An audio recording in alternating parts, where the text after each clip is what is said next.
মনিরা শারমিন, আমি আর ওই আলোচনায় গেলাম না। মানে এটা কিন্তু বারবার আপনাদের প্রতি একবার আসে যে তরুণরা কেন এত অসহিষ্ণু, তাদের দু একজনের ভাষার ব্যবহার কিংবা মানে বলার ভঙ্গি সবকিছু মিলিয়ে, কিন্তু সেই আলোচনায় গেলাম না। গত কয়েকদিন ধরে হয়েছে, যেটি জানার ইচ্ছা আজকের এক বিষয়ের সঙ্গে, যে এই যে জহরতাদীপ চৌধুরী বলছিলেন যে এটি বিরোধী দল বলতে পারে, কিন্তু আপনাদের মনে হয় যে 6 মাসে আসলে বিএনপি কোনোভাবে আসলে আগের যে সরকারকে সবাই মিলে আপনারা পতন ঘটালেন সেই পথে হাঁটছে? এই অভিযোগটা বারবার ওঠে, আপনাদের কি তাই মনে হয়? মানে এনসিপির কোনোভাবে সেটা মনে হয় কিনা? দেখেন, এটা আসলে মাপার ইন্ডিকেটর কি? সরকারের আচার আচরণ, কিভাবে সে তার মানে ক্ষমতা কাঠামোটা চিন্তা করছে, আগামী 5 বছর সে কি করবে। দেখেন, এখানে আমরা আসলে এটা বুঝবো যে না, সে শেখ হাসিনা হবে না বা আওয়ামী লীগের ওই রাস্তায় হাঁটছে না, এটা আমরা বুঝতাম যদি তারা আসলে মানে খানিকটা হলেও সংস্কারের পথে হাঁটতো। দেখেন, যদি রাষ্ট্রপতি কথা বলি, এখন রাষ্ট্রপতি নির্বাচন আলোচনায় আছে। রাষ্ট্রপতি নির্বাচনটা কিভাবে হবে?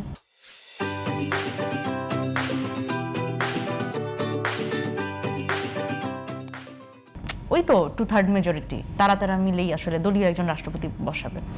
তাহলে দেখেন যে 5 আগস্ট পরবর্তী সময় আমরা যখন বললাম যে এই যে শাহাবুদ্দিন চুপ্পুর তো নানান ধরনের কথা, আমরা তাকে নিয়ে সমালোচনা করলাম, আমরা বললাম যে পুতুল রাষ্ট্রপতি, তার কোনো কাজ নাই, কিন্তু ঐকমত্য কমিশনে আমরা সবাই মিলে আলোচনা করলাম যে রাষ্ট্রপতিকে কিছু দায়িত্ব দেওয়া দরকার। হ্যাঁ, একেবারেই প্রধানমন্ত্রীর মতই তার মত, প্রধানমন্ত্রী যা বলবে সেটাতেই উনি হ্যাঁ বলবেন, শুধুমাত্র একটা সাইন করার দায়িত্ব ওনার, এবং সেটাও মানে মাথায় পিস্তল ধরে যদি মানে সে যদি নাও করতে চায় তাকে বাধ্য করার যথেষ্ট ওয়ে আছে, এবং তার আসলে কোনো কার্যকারিতা নেই।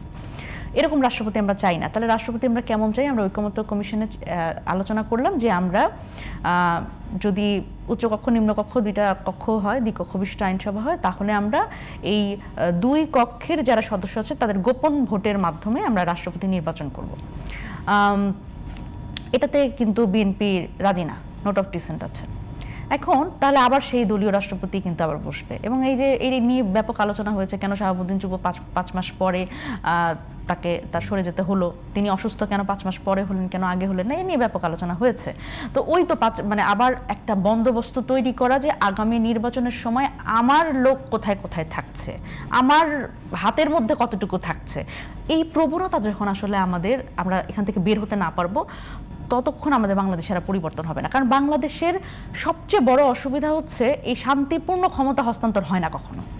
কোনো না কোনো একটা গ্যাঞ্জাম আমাদের করতে হয়। আমার রাষ্ট্রপতির বয়স বাড়ায় হচ্ছে এই তত্ত্বাবধায়ক সরকারের প্রধান বানাতে হবে, কিন্তু দেখেন বিচারপতির বয়স বাড়িয়ে দেখেন এইবার প্রধান মানে তত্ত্বাবধায়ক সরকারের যে ব্যবস্থাটা আবার ফেরত আসলো পঞ্চদশ সংশোধন। এখন দেখেন এখানে কি হলো, এখানে এখন বিএনপি বলছে যে এইটাই আবার বলবৎ হবে, কিন্তু আমরা ঐকমত্য কমিশনে কিন্তু এই আলোচনা করি নাই। আমরা বলেছি যে তত্ত্বাবধায়ক সরকার প্রধান কে হবে এটা আমরা র্যাঙ্ক চয়েসের মাধ্যমে সব দল এরকম করে 4টা বা 5টা করে নাম দিবে।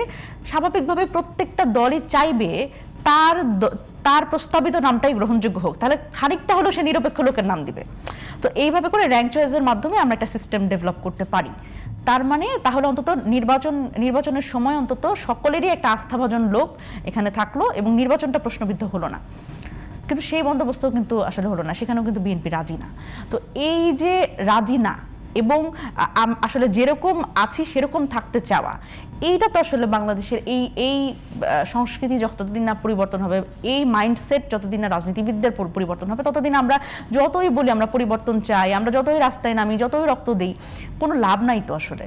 এবং দেখেন সবচেয়ে হতাশার বিষয় কি, আপনি 2 বছর পরের কথা বলেন না, আজকে মানে আমরা প্রায় 2 বছর হয়ে যাচ্ছে, কিন্তু পরিবর্তন আপনি যদি মোটা দাগে পরিবর্তনের কথা বলেন, এখন হয়তো এই কথা বললে বিএনপির আমাদের যারা বন্ধুরা আছেন ওনারা বলবেন যে এই যে লোডশেডিং, তারপরে জ্বালানির দাম বৃদ্ধি, এগুলো নিয়ে কোনো কথা বলো না, খালি সংস্কার সংস্কার সংস্কার, কিন্তু আসল জায়গাটাতে আপনি হাত দিচ্ছেন না।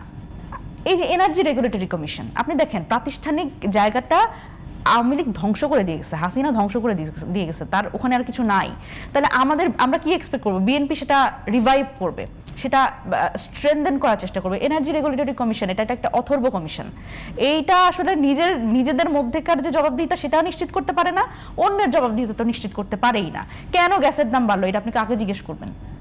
সুতরাং অসুবিধা তো বাংলাদেশের প্রতিষ্ঠানগুলা। একটু 1 মিনিট একটা জিনিস জিজ্ঞেস করে আমরা হয়তো বা শেষের প্রশ্নের দিকে যাব। আজকে আপনাদের মুখপাত্র বলেছেন যে রাজনৈতিক দলগুলোর উপর আস্থা রাখা আপনাদের ভুল ছিল, অর্থাৎ সে সময় যারা জুলাই যোদ্ধা, মানে আপনারা এটা কি কারণে মনে করেন? আপনারাও তো এখন আর রাজনীতি দল হিসেবে আছেন, কার উপরে আস্থা করতেন তাহলে? দেখেন, 5 আগস্ট পরবর্তী সময়ে আমরা সবচেয়ে বেশি উচ্চারিত যেই কথাটা হয়েছে সেটা হচ্ছে ঐক্য, রাজনৈতিক ঐক্য। এতবার উচ্চারিত হয়েছে এবং আমরা ওই শুধুমাত্র এই ঐক্য হবে না, ঐক্য ভেঙে যাবে, বিভক্তি সৃষ্টি হবে, এই এক কারণে দেখা গেছে অনেক কিছু আমরা করতে পারি নাই। আমরা মানে খুব খুব জোরও করতে পারি নাই, কারণ এই যে রাজনৈতিক ঐক্য, রাজনৈতিক দলগুলোর বাইরে তো যাবে না। এখানে আবার ইন্টারিম গভর্নমেন্টের প্রধান উপদেষ্টা তিনি তো ঘোষণাই করে দিচ্ছেন যে উনি আসলে কিছু করবেন না, উনি রেফারি, মানে উনি ওনার কোনো দায় দায়িত্ব নাই, উনি রেফারি, উনি খালি বসে বসে দেখবে, লাল কার্ড আর হলুদ কার্ড দিবে। তো এইটা তো আসলে হওয়ার কথা ছিল না। এই রাজনৈতিক ঐক্য রাখতে গিয়ে আমরা কোনো সংস্কারই বাস্তবায়ন করতে পারি নাই। আমরা ভাবছি যে প্রথমে যখন বলা হলো যে একটা জাতীয় সরকার গঠন করার প্রস্তাব দেওয়া হয়েছিল আমাদের পক্ষ থেকে বিএনপিকে, তারা জাতীয় সরকারের রাজি না। আচ্ছা, গণতান্ত্রিকভাবে তারা নির্বাচনে আসবে, নির্বাচন কি, এরপর থেকে ওনারা শুরু করলো নির্বাচন নির্বাচন এবং নির্বাচন। তাহলে আমরা তো এই রাজনৈতিক ঐক্যের কথা বলেছিলাম যাতে এই সংস্কারগুলো রাজনৈতিক ঐক্যের মাধ্যমে হয়, কিন্তু এই বারবার করে নির্বাচনকে সামনে রেখে, নির্বাচনকে সামনে নিয়ে সংস্কারটাকে এখন সাইড আউট করে দেওয়া হয়েছে এবং একেবারে আপনি সিন আউট করে দেওয়া হয়েছে। সংস্কারের কথা বলা হচ্ছে না। আপনি দেখেন সংস্কার পরিষদে শপথের কথা বাদ দেন, কিন্তু এখন বলা হচ্ছে সংশোধন কমিটি। আপনারা খুব ভালো করে জানেন যে বাংলাদেশের, একদম আমি অফ দ্য রেকর্ড বলতেছি যে ওনারা এটা জানেন যে বাংলাদেশের যে পরিবর্তনগুলোর জন্য একেবারে গণতান্ত্রিক যে সংস্কারগুলো, সেটার কিন্তু মৌলিক এই কাঠামোতে হাত দিতে হবে। এই জন্যই বিএনপির 31 দফার 1 নম্বর দফা হচ্ছে সংস্কার সভা। এটা বিএনপি বিরোধী দল যখন ছিল তখন কিন্তু তারা জানতো, কিন্তু এখন তারা তো সরকারি দল, এখন তো তাদের মনে থাকবে না, ডিমেনশিয়ার রোগী হয়ে যাবেন সবাই। এখন এইটাই হচ্ছে সমস্যা যে আমরা তো সব দলগুলোর উপরে আস্থা রেখেছিলাম, কারণ আমরা যেহেতু নতুন, আমরা এই গণ অভ্যুত্থান থেকে উঠে আসার পরে আমরা একটা রাজনৈতিক দল ফর্ম করেছি, প্রথমবারের মতো তরুণরা রাজনীতিতে এসছে। এটাও এই যে বলছেন না গণ অভ্যুত্থানের যে পজিটিভ জায়গা, এটাও একটা পজিটিভ জায়গা। কিন্তু আমরা আসলে আস্থা রাখছি কি পুরানো রাজনৈতিক দলগুলোর উপরে, কিন্তু তারা কিন্তু একটা দল লিটারালি সংস্কারটাকে তাদের পলিটিক্যাল টুল হিসেবে ইউজ করে তারা নেগোসিয়েশন করেছে, আরেকটা দল এই সংস্কারটাকে সিন আউট করে তারা শুধুমাত্র ক্ষমতায় যাওয়ার একটা পথ তৈরি করেছে।